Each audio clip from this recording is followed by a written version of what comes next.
আজকে সকালে পর্দাটা সরিয়ে দেখছি সকালটা হয়েছে নাকি। আলহামদুলিল্লাহ, একটা সুন্দর সকাল পেয়ে গেলাম। যাই হোক, কেমন আছেন আপনারা অবশ্যই কমেন্ট বক্সে জানিয়ে দিবেন বন্ধুরা।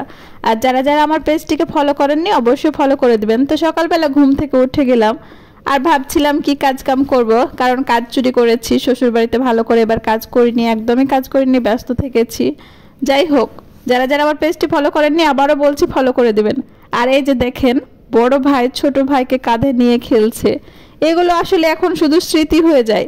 বড় ভাইদের সম্মান দেয় না ছোট ভাইরা, ভুলে যায়, ভাবে বড় ভাইরা ছোট ভাইদের জন্য কিছুই করেনি। এজন্য আমি কিন্তু ভিডিও করে রেখে দিয়েছি নাবিউলকে, যাতে দেখাতে পারি তার বড় ভাই তাকে কতটা ভালোবাসতো। আর এই যে দেখেন, আমাদের দলবল সবাই আমরা শাক তুলতে যাচ্ছি। আম্মা, আমি, হাসিব, লামিয়া, নিহামুনি, আমরা যখনই যাই সবাই মিলে একসাথে শাক তুলতে যাই, খুবই ভালো লাগে। এই যে দেখেন, আমার খুবই ভালো লাগে সবজি বাগান। আমার শখের একটা বাগান হোক, আমিও স্বপ্ন দেখি আমার একটা ফুল বাগান থাকবে, একটা সবজি বাগান থাকবে। আর দেখেন, সমীর ভাইয়া লাগিয়ে রেখেছে পেঁপে গাছ। পেঁপে গাছে মাশাআল্লাহ পেঁপে ধরেছে। আলহামদুলিল্লাহ, সব কিছুর জন্য আলহামদুলিল্লাহ। আল্লাহ সব কিছুই পারেন আসলে দিতে। আর এখানে দেখেন ছোট্ট সোনামণিরা ফুল তুলছে, তো আমি তাদের চুরি করে ভিডিও করেছি। আর লামিয়া মনি কত সুন্দর করে পেঁপে ফুল তুলেছে। আসলে ফুল যাই হোক না কেন, ছোট্ট সোনামণিদের হাতে সব কিছু সুন্দর লাগে। আর আমার বাবাটা দেখেন, খুবই একটা ভালো ছেলে, সে কিন্তু আমার সাথে সাথে সাপোর্ট করে, সে সব সময় আমাকে হেল্প করে। আমি যখনই বাগানে যাই দেখি হাসিব সাথে সাথে যায় আর সুন্দর করে শাক তুলে দেয়। আর এই যে দেখেন, আমিও শাক তুলেছিলাম আর লামিয়া মামনি আমাকে ভিডিও করেছে, ও কিন্তু ভালো করে ভিডিও করে দিয়েছে মুখ। তো যাই হোক, ছোট্ট সোনামণি যা পেরেছে তাই ভিডিও করে দিয়েছে, আমার খুবই ভালো লেগেছে।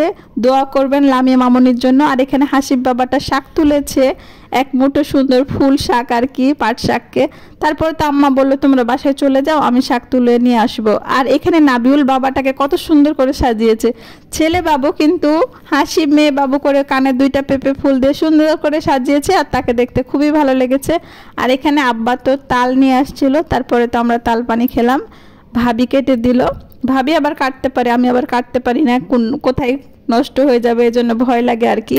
তারপরে তো তাল পানি খেয়ে নিলাম, ভালোই লাগলো। তারপরে লামিয়া মামনি আমার রুমে আসলো, আমি আর ওর সাথে একটু ভিডিও করে ফেললাম। কি আর ভিডিও করব, তো লামিয়া মামনি খুবই লজ্জা পাচ্ছিল, তারপরে একটু করে ভিডিও করে ফেললাম, কারণ তাদের সাথে আমার ভালো লাগে, ছোট বাচ্চাদের সাথে। আর এখানে দেখেন দুপুরে কি ঝলমলে রোদ হয়েছে, দেখতেই ভালো লাগে। রোদ থাকলে আসলে ভিডিওগুলো ক্লিন লাগে, খুবই ভালো হয়, ভালো লাগে। আর হাসিব বাবা তো সব সময় আড়ালে থাকতে চায়, তারপরে তার ভিডিও করলাম। আর মেহেদি নিয়ে আসলো, মেহেদির ভিডিও করতে গিয়ে পড়ে যাচ্ছিল। তো আজকের মতো এ পর্যন্ত, ভালো থাকবেন, সুস্থ থাকবেন, আল্লাহ হাফেজ, আসসালামু আলাইকুম।